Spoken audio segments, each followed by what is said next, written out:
आदरणीय शरद पवार साहेब, ज्यांच्या वाढदिवसाच्या सोहळ्यासाठी म्हणून या ठिकाणी आपण उपस्थित आहोत, ते आदरणीय सुशील कुमार शिंदे साहेब, काँग्रेसचे ज्येष्ठ नेते माननीय बाळासाहेब थोरात,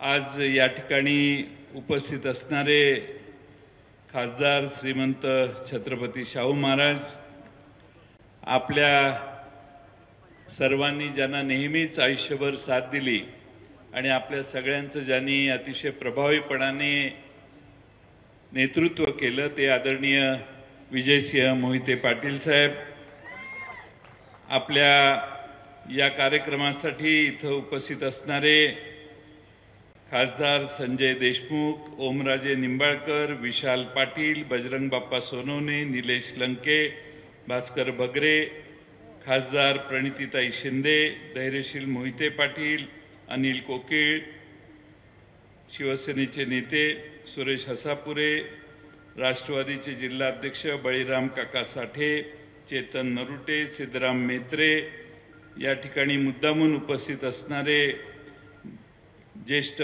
पत्रकार महाराष्ट्रातील मधुकर भावे साहेब, सर्वच व्यासपीठावरील आजी माजी आमदार आणि बंधू भगिनींनो, आज आपल्या सर्वांना या ठिकाणी शिंदे साहेबांच्या सोहळ्यासाठी रणजित दादा आणि धैर्यशील मोहिते पाटलांनी एकत्रित केलं, याबद्दल त्या दोघांचं पहिल्यांदा मनपूर्वक अभिनंदन करतो।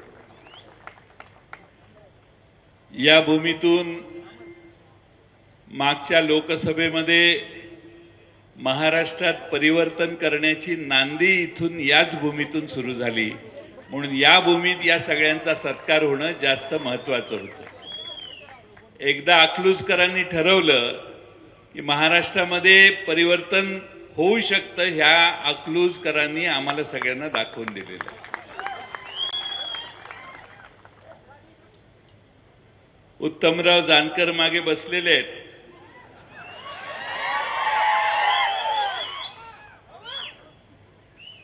हवा कशी तयार होते हे लोकसभेच्या निवडणुकीत आम्ही सगळ्यांनी पाहिलेलं आहे। आणि महाराष्ट्रात जे सरकार आहे ते सरकार आधी झोपलेलं होतं, पण लोकसभेच्या निवडणुकीतला निकाल आल्यानंतर सरकार जागं झालं आणि दिसेल त्याला लाडकं करायला लागलं। सुशील कुमार शिंदे साहेब मुख्यमंत्री होते, त्यांच्या नेतृत्वाखाली आम्ही काम केले। अतिशय लिबरल मनाने मुख्यमंत्री म्हणून त्यांनी काम केलं। त्यांच्या नेतृत्वात खाली मी महाराष्ट्राचा एक अर्थसंकल्प सामाजिक दृष्ट्या मागे राहिलेल्या घटकांना न्याय देण्यासाठी अतिशय प्रभावी असा अर्थसंकल्प त्यावेळी आम्ही सगळ्यांनी मांडला। त्याच्या मागे प्रेरणा सुशील कुमार शिंदे साहेबांची होती। 2003-04 साली आम्ही तो अर्थसंकल्प मांडला। महाराष्ट्रातल्या मागे राहिलेल्या सगळे घटक ज्यांचा कधीही उल्लेख फारसा व्हायचा नाही, त्या अगदी माकडवाले समाजापासून सगळ्या लहान सहान समाजासाठी तेव्हा आम्ही महाराष्ट्राच्या अर्थसंकल्पात मागे राहिलेल्या घटकांच्यासाठी न्याय देण्यासाठी काही भूमिका व्यक्त केल्या। छत्रपती शाहू महाराज या ठिकाणी आहेत। मला आठवतं की डॉक्टर बाबासाहेब आंबेडकरांना इंग्लंडला पाठवण्यासाठी तेव्हा छत्रपती शाहू महाराजांनी त्यांना मदत केली आणि शाहू महाराज हे दिल्लीला गेले, लंडनला गेले। डॉक्टर बाबासाहेब आंबेडकर साहेब लंडनला जाऊ शकले, ते शाहू महाराजांच्या मदतीमुळे झाले। त्यातनं प्रेरणा घेऊन त्या 2003च्या बजेटमध्ये आपण महाराष्ट्रातल्या 100 मागासवर्गीय विद्यार्थ्यांच्यासाठी स्कॉलरशिप सुरू केली। देशातल्या जगातल्या कुठल्याही विद्यापीठात ही मुलं जात असतील तर त्यांच्यासाठी पैशाची सगळी खर्च करण्याची तजवीज तेव्हापासून महाराष्ट्रातल्या अर्थसंकल्पात सुरू झाली।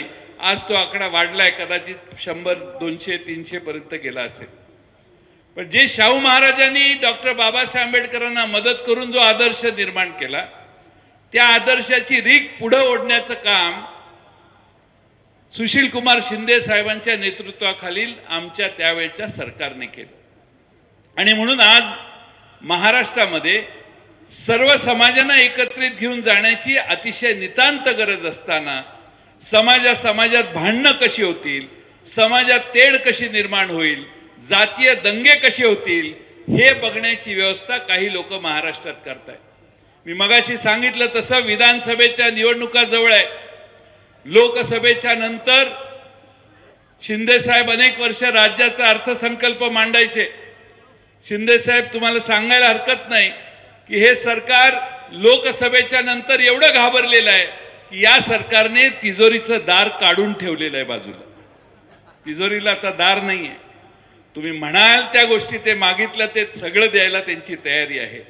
चंद्र जरी मागितला अकलूजला आणला पाहिजे तर ते आश्वासन देतील, यस चंद्रही तुम्हाला आणून देतो।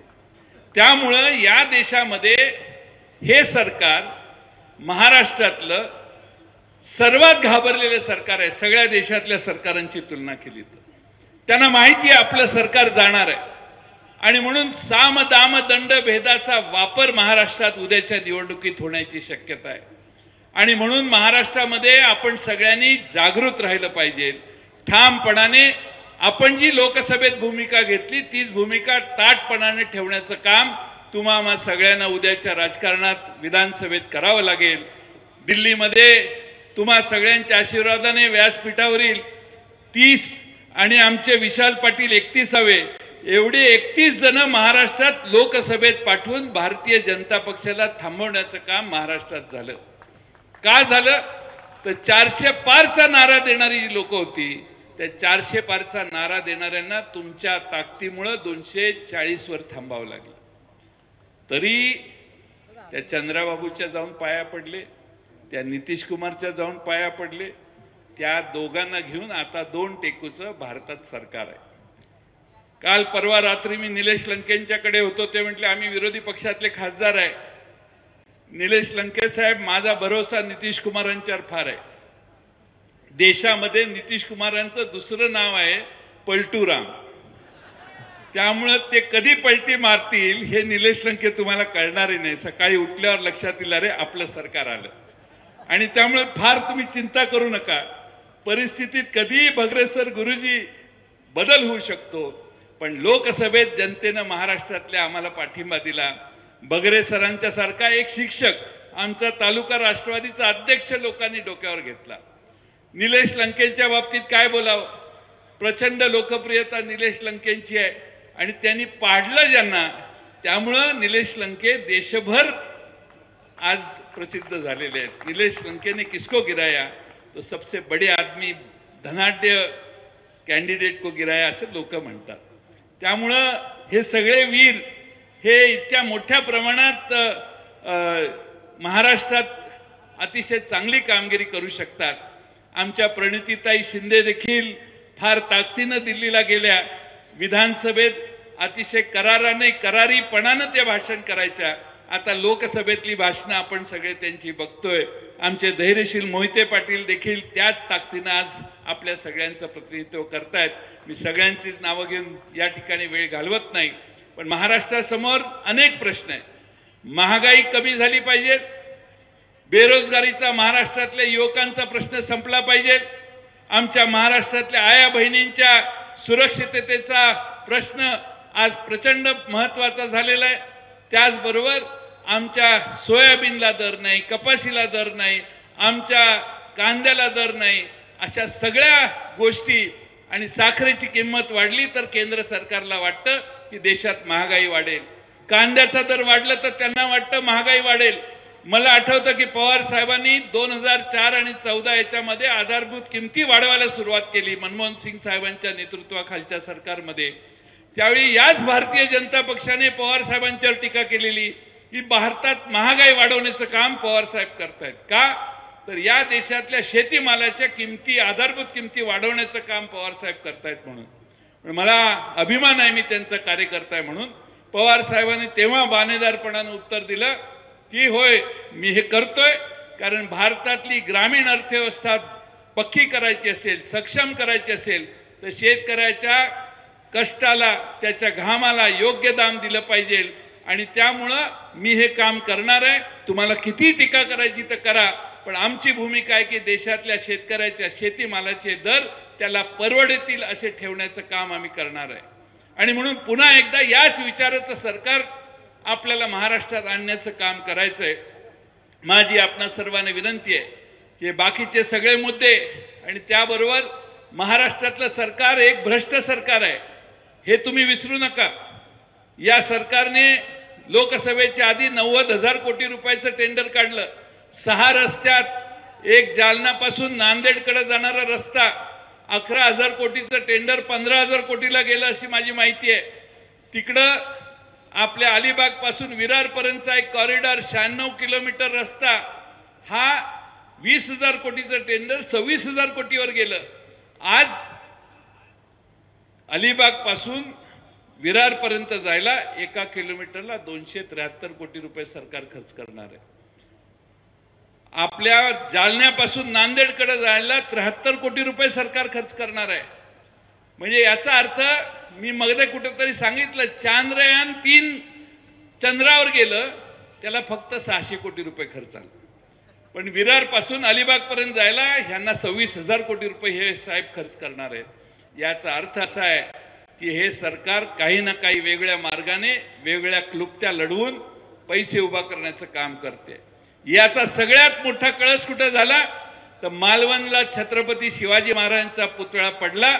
छत्रपती शिवाजी महाराजांचा पुतळा कोसळला, त्याच वेळी महाराष्ट्रातल्या जनतेचा स्वाभिमान कोसळला आणि म्हणून महाराष्ट्रातल्या जनतेला लक्षात आलेलं आहे की छत्रपती शिवाजी महाराजांच्या पुतळ्यात देखील पैसे खाण्याचं काम हे या देशातल्या राज्यातल्या या सरकारनं केलेलं आहे। आणि म्हणून दुसऱ्या दिवशी सगळे माफी मागायला लागले, त्यावेळी मी सांगितलं छत्रपती शिवाजी महाराजांचा पुतळा कोसळला, माफी मिळणार नाही, माफी मिळणार नाही, तुम्हाला प्रायश्चित्तच घ्यावं लागेल। आणि ते उद्याच्या विधानसभेत सगळा महाराष्ट्रातला मराठी माणूस हा ठामपणाने या भारतीय जनता पक्ष आणि त्यांचे जे 2 मित्र आहेत त्या तिघांना शिक्षा देण्याचं काम महाराष्ट्रात करेल आणि आपल्या सगळ्यांच्या आशीर्वादाने महाविकास आघाडीचं सरकार दिल्लीला येईल, ही मुंबईला येईल, महाराष्ट्रात येईल आणि ही काळ्या दगडावरची रेग आहे हे मित्रांनो विसरू नका। आणि त्यासाठी सुशीलकुमार शिंदे साहेबांच्या वाढदिवसाच्या दिवशी आपण सगळ्यांनी कामाला लागायचं काम सुरू करूया आणि महाराष्ट्रात पुन्हा एकदा आपल्या विचारांचं सरकार आणण्याचा प्रयत्न करूया।